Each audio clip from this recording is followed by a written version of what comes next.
I go a long way back in Spartanburg music. My family has a lot of background in opera and in uh, black folk music. I had a grandmother who sang black folk music songs, and her twin sister sang New York opera, and they were very competitive. But there's a lot of music in our family. Carlos Mosley is on the music trail. He was my cousin on my mother's side.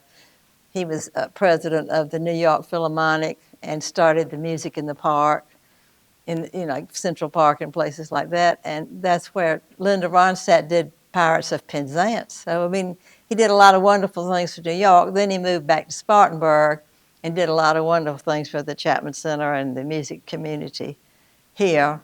The Mosley series is something he started. And, I was so non-compass pupus about music when I was little. I didn't think about any of that. I didn't know.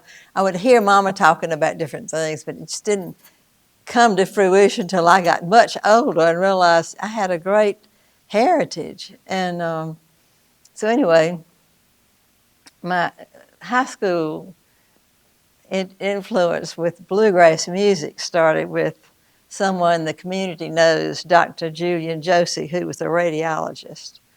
And he's passed away now, but he came over with a fella named Tom Foley with their Martin guitar and banjo and started playing me bluegrass music.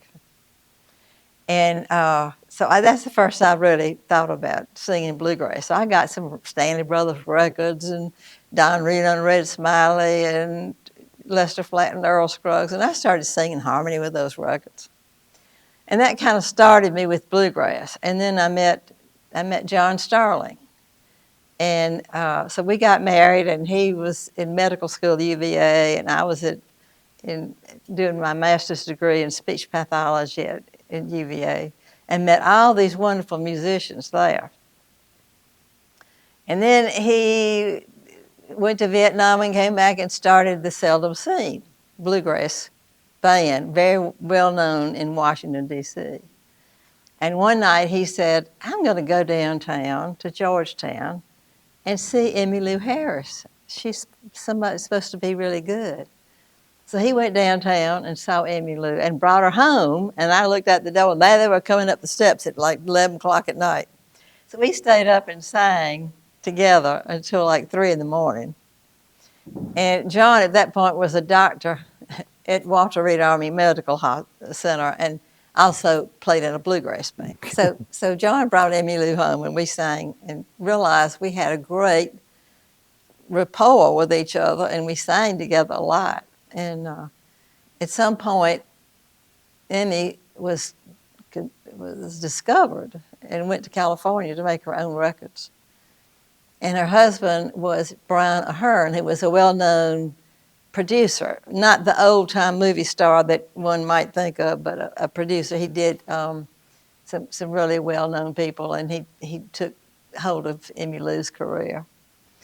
And one time, Emmy said, come on, Fayssoux, let's go to New York. I'm going to sing on Bob Dylan's Desire album. I said, okay.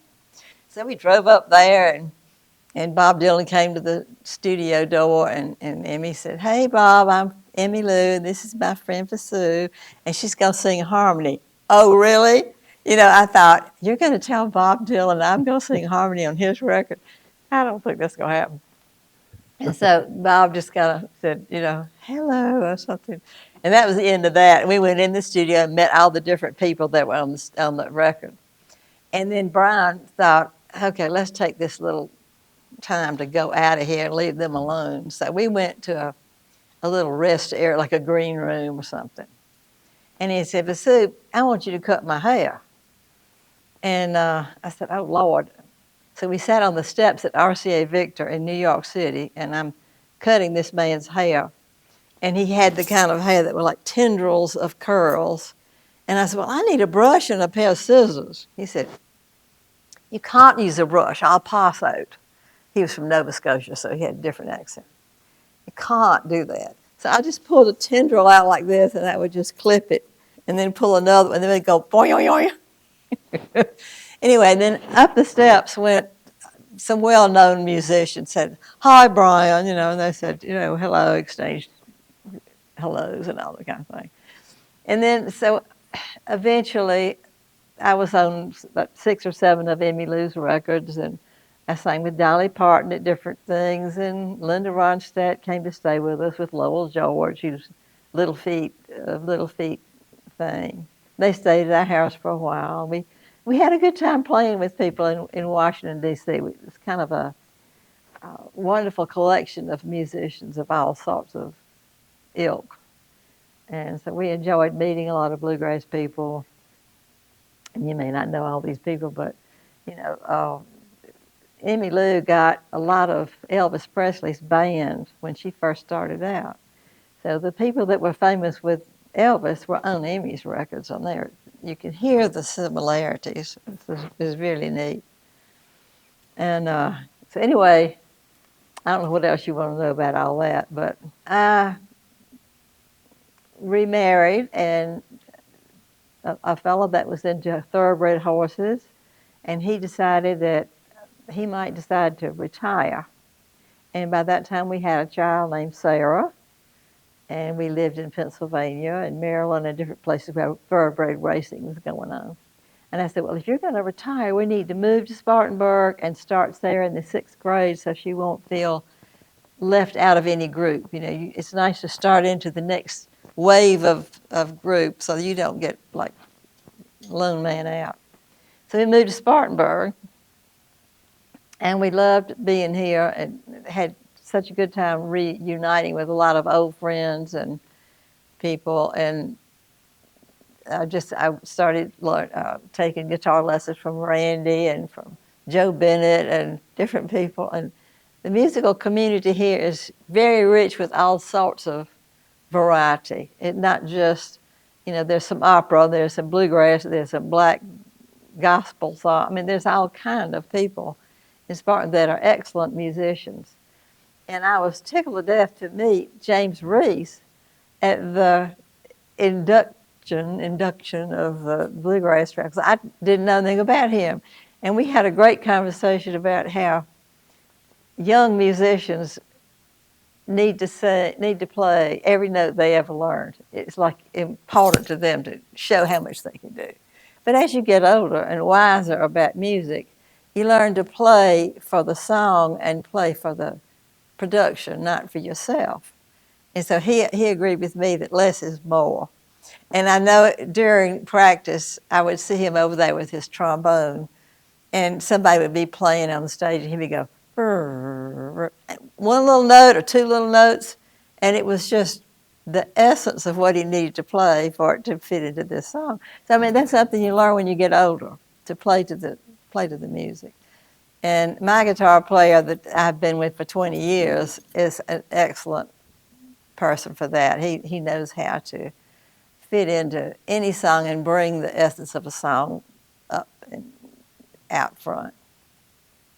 And there was one little anecdote. I sang my song called Early, and in that song it says, "Laugh with me softly."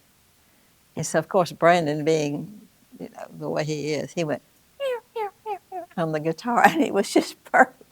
And he said, now, when we come to this production, like at the show, do you want me not to play that? I said, no, I want you to play the same thing you always do. So I could hear, even though I was on stage singing my song, and the audience was out there, and I was very aware of everything going on, I could hear that little addition that he put on that song. So I thought that was kind of neat. But it was wonderful to meet all the people that are from Spartanburg. I mean, I already knew Marshall Chapman. I'd sung with her before, and she's always a whirlwind coming in. She's just all electric. She's a sight. And I love having her there and just meeting all the people that I never heard of. Some of the groups are just wonderful. So I enjoyed that night so much. It was great. And I looked out in the audience, and there's my child with her fingers like this, ready to emit the biggest shrill whistle that you will ever hear. And I thought that was neat. And somebody got a picture of her doing that, which I love.